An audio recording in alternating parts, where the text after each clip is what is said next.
این مایه منه. الان تازه از هم اومدم.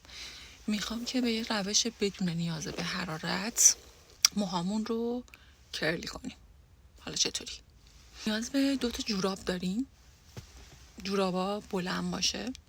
من اینو داشتم و دارم از این استفاده میکنم. شما هم از هر جوراب بلندی که دارین ترجیحاً یه جوراب نرمی باشه که به موهاتون آسیب نزنه.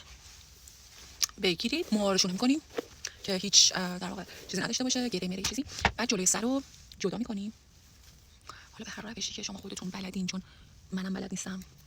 اوکی؟ کاملا متوجه شدید که چرا میگم منم بلد نیستم به این دلیل.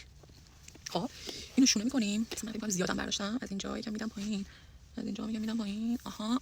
خب بعد من الان 3 تا سایز از اینا دارم و میخوام از سایز وسطش استفاده کنم برای بالای ما.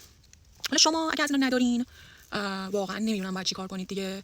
اینم میشه احتمالاً با یه جورابی چیزی هندلش کرد، ولی حالا فعلا برای اون سولوشنی ندارم. رو خدا بمون. این یه کاری میکردن اینا، این سفت میموند. اینجوری. بعد موهاتون رو از وسط به 2 قسمت تقسیم میکنین. کشتمتون رو موهاشونو کردم. بعد جورابتون رو برمیدارین. خب میذارین تو دهنتون. جورابتون تمیز باشه دیگه.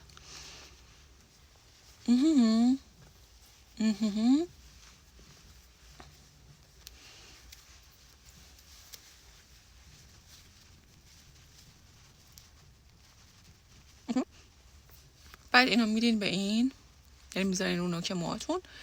بعد اینو، جوراب من خیلی بلنده بچه‌ها، میبندید به سمت بالا اینجوری. خب این براتون دقیقا همین کارو میکنین. این هم دوباره میدیم بالا، میپیچیم دور این اینجوری و با این میخوابیم. من فردا صبح شما رو میبینم، ببینم که چجوری شد. باحال شد.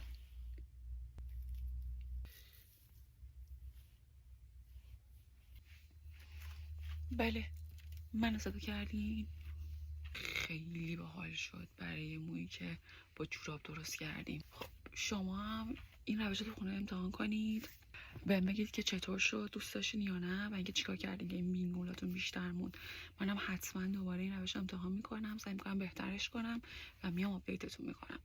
فقط اینکه اگر موهای فری یا حالت دارین بهتون پیشنهاد میکنم از این روش استفاده کنین. حتما روش‌های دیگه‌ای هستش که بتونین موهاتون استایل کنین، ولی اگه موهاتون صافه دیگه نگم براتون.